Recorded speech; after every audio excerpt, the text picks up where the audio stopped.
वकिली व्यवसायात असताना जो माझा अनुभव आहे त्याच्यानुसार ज्या पद्धतीने साक्ष पुरावे घ्यायला नको तशा पद्धतीने साक्ष पुरावे घेत आहेत असं एकतर लक्षात येते आणि त्यावरच अनेकदा आक्षेप घेण्यात आला की जे प्रश्न विचारणं आवश्यक नाही तशा पद्धतीचे प्रश्न विचारण्यात येत आहेत, पण विलंब लावण्याचे टेक्निक असू शकते असे सुद्धा आक्षेप घेण्यात आले। सगळ्यात महत्त्वाची गोष्ट म्हणजे विटनेस काही सांगत असताना त्यांनी जे सांगितलेलं आहे तशा पद्धतीने त्याच शब्दांमध्ये ते नोंदवून घेणं हे आवश्यक आहे, परंतु तसं नोंदवून घेण्यात येत नाही आणि महत्त्वाचे शब्द गाळण्यात येतात असं लक्षात आल्यामुळे बरेचदा वादविवाद आज बघायला मिळाले। पण त्याच्यामध्ये सगळ्यात महत्त्वाचं होतं की डॉक्टर आंबेडकरांनी संविधान लिहिलं आणि त्यांच्या संविधानानुसार मी वागतो असं जेव्हा सुनील प्रभू यांनी सांगितलं तेव्हा डॉक्टर आंबेडकरांचं नाव 4दा सांगूनसुद्धा वगळण्यात आलं। मग डॉक्टर आंबेडकरांच्या नावाची ॲलर्जी आहे का जे याचं कामकाज पाहत आहेत त्यांना आणि कोणत्या तरी पक्षाला, याच्याबद्दलचे प्रश्न निर्माण होतात आणि तसे आक्षेप घेण्यात आले। त्यामुळे थोडासा वादविवाद झाला, परंतु विरोधी पक्षाचे लोकसुद्धा आणि कामकाज चालवणारे सुद्धा जेव्हा उद्धव ठाकरे गटाच्याच वकिलांना टार्गेट करून तुम्हीच एव्हिडन्स लीड करता, तुम्ही एव्हिडन्सला काहीतरी शिकवण्याचा प्रयत्न करता अशा प्रकारचे आरोप करतात, तेव्हा ते चुकीची प्रक्रिया आहे असं मला वाटते आणि त्यामुळे याच्यानंतर कदाचित चुकीची प्रक्रिया होणार नाही, कारण की सगळेच जण एका शिक्षणाच्या प्रक्रियेतून चाललेले आहे की ट्रिब्युनलचं कामकाज 10व्या शेड्यूलच्या संदर्भातलं विधानसभेचे अध्यक्ष म्हणून राहुल नार्वेकर असतील किंवा कोणी अध्यक्ष असतील त्यांनी कशा पद्धतीने चालवायचं या प्रक्रियेतून सगळेजण शिकत आहेत असं मला वाटते, परंतु मुद्दामून काहीतरी महत्त्वाचा भाग वगळणं हे अत्यंत चुकीचं आहे। क्वेश्चनिंगच्या वेळी 2019 पासून सुरुवात केली सुनील प्रभूचा, तो रेफरन्स त्याच्यावरती आक्षेप घेतला, काय नक्की त्याविषयीचा आक्षेप आहे?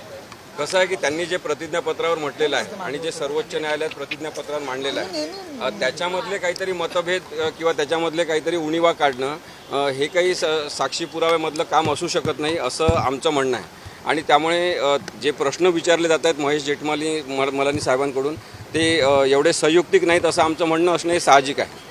हिंदी में बता दीजिए कि आज के हियरिंग में हा प्रश्न विचारणं कितपत योग्य युती होती की नव्हती आणि कुठेतरी कसं आहे तेव्हा 2019 मध्ये शिवसेना भाजप युती होती आणि भाजप युतीने एकत्रितपणे निवडणुका लढवल्या, त्यामुळे युती होती की नाही हा प्रश्न खूप रिलेव्हंट ठरत नाही, कारण युती होती हे सगळ्या जगाला माहिती आहे आणि युती असणं आणि युती तोडणं याच्या संदर्भात भारतामध्ये कोणताही कायदा नाही, त्यामुळे निवडणूकपूर्व युती असणं आणि नंतर ती निवडणुकीच्या नंतर तोडणं याच्यासाठी कोणताही कायदा नसल्यामुळे तसे अनेक पक्ष करतात आणि भाजपने सगळ्यात जास्त हे प्रयोग केलेले आहे भारतामध्ये की निवडणूकपूर्व युती एकाशी आणि नंतर निवडणुकीनंतर युती दुसऱ्याशी, आघाडी दुसऱ्याशी असं केलेलं आहे। त्यामुळे कायदा असेल तर तसं काही संबंध येत नाही, पण कायदा त्याचा नाही, त्यामुळे जर युती होती आणि तसं इलेक्शन लढत त्याचा प्रश्नाचा काय संदर्भ आहे? मग तरी जेठमलानी वारंवार तेच प्रश्न इंग्रजी आणि मराठी हा जो जेठमलांकडनं विचारण्यात आला की तुम्हाला मराठी कळतं का, इंग्रजी कळतं का, इंग्रजी अनुवाद केलेला कळतो का, हे प्रश्न कशा प्रकारचे होते?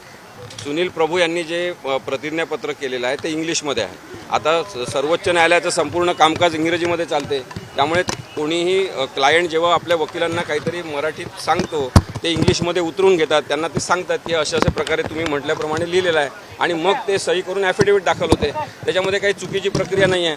परंतु तुम्हाला इंग्लिश येते का, तुम्हाला सगळं माहिती आहे का, तुम्ही मग त्याच्यामध्ये एक ओळ अशी का लिहिली नाही की मला मराठीत समजून सांगितलं, ते सुद्धा सुनील प्रभूसुद्धा सुशिक्षित आहेत, त्यांचं म्हणणं आहे की मला मराठीमध्ये जास्त चांगलं कळते आणि इंग्रजीमध्ये मला थोडा प्रयत्न करून ते समजू शकते, पण मी त्याच्यात खूप कम्फर्टेबल नाही आहे। अजून कोणाकोणाच्या साक्षी यापुढे नोंदवल्या जाणार आहे सुनील प्रभूंनंतर? सुनील प्रभूंनंतर अजून कोणाला बोलवतील माहिती नाही, पण जे शिवसेना पक्ष कार्यालयातून सगळ्यांना ईमेल पाठवण्यात आलेली होती तर ज्यांनी ती ईमेल पाठवली होती त्यांना साक्षीदार म्हणून बोलवण्यात येणार आहे आणि त्यांनी ती ईमेल कोणाच्या सांगण्यावरून पाठवली, केव्हा पाठवली वगैरे प्रश्न विचारले जातील, परंतु एकूणच साक्षी पुराव्याची प्रक्रिया जी आहे ती अडखळत आणि विलंब लावण्याच्या सगळ्या उद्देशांनी सुरू आहे असं माझं मत आहे। संपूर्ण वेळकाढूपणाचं धोरण आहे आणि ते कोणत्याही प्रक्रियेमध्ये तशा प्रकारे वापरायचं असं जर मॅन्डेट असेल आणि तसं काही जण करत असतील तर ते मला वाटते बेकायदेशीरतेकडे नेणार आहे. जेठमलानी यांनी महत्त्वाचा प्रश्न विचारला आहे प्रभू यांना की जेव्हा तुम्ही याचिका दाखल केली होती तेव्हा त्यामध्ये शिवसेनेचे आमदार, शिंदे गटाचे आमदार हे उद्धव ठाकरेंच्या संपर्कात नाहीत. मात्र त्यानंतर उद्धव ठाकरेंनी त्यांचे जे सचिव आहेत मिलिंद नार्वेकर आणि अजून दुसरे एक आमदार, त्यांनी त्यांना संपर्क केला आणि सुरतला पाठवण्यात आलं होतं चर्चा करण्यासाठी. याकडे कसं पाहता? बघा, ते संपर्कात नव्हते हे जगजाहीर आहे. TV चॅनलवर सगळीकडे आपण पाहिलेलं आहे. तर संपर्कात नव्हते याचा अर्थ शब्दशः आपण काय काढतो तो प्रत्येकाचा व्यक्तिगत प्रश्न आहे. पण एकनाथ शिंदे आणि त्यांच्यासोबत पळून गेलेले आमदार हे संपर्कात नव्हते म्हणजे ते फोनवर कोणाशी उपलब्धच नव्हते. त्यांचे phone out of coverage area होते, हे सुद्धा आलं होतं. आणि त्यामुळे मिलिंद नार्वेकर आणि MLC फाटक हे जर गेले असतील त्यांना भेटायला तर त्यांचा तो व्यक्तिगत प्रश्न आहे की त्यांना काहीतरी समेट घडून आणायचं असेल, त्यांना कोणी पाठवलं आहे किंवा काय, याच्याबद्दलचं कोणतंच काही म्हणणं कोणाचं नाही आहे. सर हिंदी में एक बार बता दीजिए कि आज के हियरिंग में किन मुद्दों पर जो है वाटतं का डिसेंबर पर्यंत निकाल होण्याची शक्यता आहे डिसेंबरपर्यंत निकाल. कारण की खूप जास्त साक्षी पुरावे काही नाही आहेत. ओढून ताणून किती पण जणांना बोलवलं तरीसुद्धा असत्य सिद्ध करण्यासाठी खूप जास्त प्रयत्न करावे लागतात. आणि सत्य हे सिद्ध झालेलं आहे. सर्वोच्च न्यायालयाने ते सुद्धा सिद्ध केलेलं आहे. त्यामुळे उद्धव ठाकरे आणि त्यांच्या गटाची बाजू ही कायदेशीर संविधानिक आहे आणि त्यामुळे आम्हाला काही खूप जास्त साक्षी पुरावे घ्यायचे नाही. सर हिंदी में एक बार बता दीजिए आज की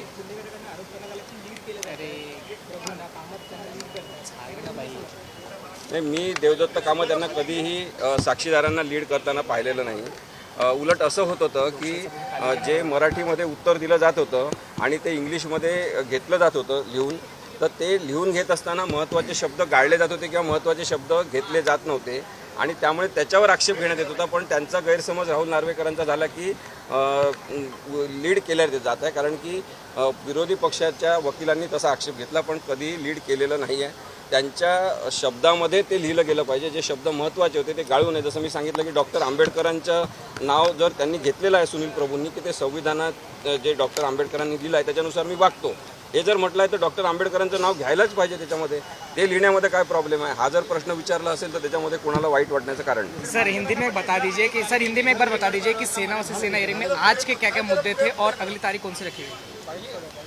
कल ये पुनः सुनावनी शुरू होगी और आज जो हुआ है उसमें क्रॉस एग्जामिनेशन शुरू हुई है. एग्जामिनेशन चीफ हो गया है सुनील प्रभु का और क्रॉस एग्जामिनेशन शुरू हुई है. वो कल भी शुरू रहेंगी क्योंकि और कुछ सवाल महेश जेठमलानी जी को पूछने हैं. और मुझे लगता है एक वकील करके कि जिस तरह से क्रॉस एग्जामिनेशन हो रही है वो तरीका कानून में पूरी तरह से नहीं बैठता है और बहुत ही शॉर्ट में संक्षेप में सवाल पूछे जा सकते थे जो नहीं पूछे जा रहे हैं और एक दिशा भूल करने की कोशिश हो रही है जिससे इस केस को ज़्यादा विलंब लगे. ये कोशिश तो नहीं हो रही है ऐसा सवाल उठता है. इसके अलावा खासकर जो आखिरी में जो सवाल पूछा गया है कि क्या आप जानते हैं ये सूरत गए थे और किस लिए गए थे, जो खासकर सवाल पूछा गया सुनील प्रभु ने डिनाई कर दिया कि उसको पता ही नहीं कि क्यों गए. सुनील प्रभु जी को वो पता नहीं है कि नार्वेकर जी और फाटक जी क्यों गए थे वहाँ पे. वो पता नहीं तो उन्होंने कहा नहीं पता है. अगर वो अपने खुद के इंस्पिरेशन से वहाँ पे गए हैं कि उनको लगा कि कुछ अच्छा करते हैं, शिवसेना नहीं टूटनी चाहिए इसलिए वो खुद गए होंगे तो उसके बारे में वही बता सकते हो. सुनील प्रभु कैसे बताएंगे? संपर्क में नहीं थे यानी टेलीफोन से तो किसी के संपर्क में थे ही नहीं. मीडिया के लोगों ने भी उनसे, एकनाथ शिंदे और उनके साथ जो भागे उनसे कांटेक्ट करने की कोशिश की, किसी का फ़ोन लगा नहीं. तो संपर्क में नहीं थे इसका मतलब फ़ोन पे संपर्क में नहीं थे. उन्होंने फ़ोन बंद कर दिया था इसलिए शायद नार्वेकर जी और वो फाटक जी गए होंगे उनको मिलने के लिए. तो उनके खुद के इच्छा से वो वहाँ पे गए होंगे. तो उसके बारे में सुनील प्रभु कुछ नहीं बता सकते. देश विदेशातील प्रत्येक घडामोडींचे लाईव्ह अपडेट मिळवण्यासाठी आता साम टीव्हीच्या सर्व सोशल मीडिया प्लॅटफॉर्मला लाईक, फॉलो आणि सबस्क्राईब करा. तसंच सर्व नोटिफिकेशनसाठी बेल आयकॉन प्रेस करायला विसरू नका.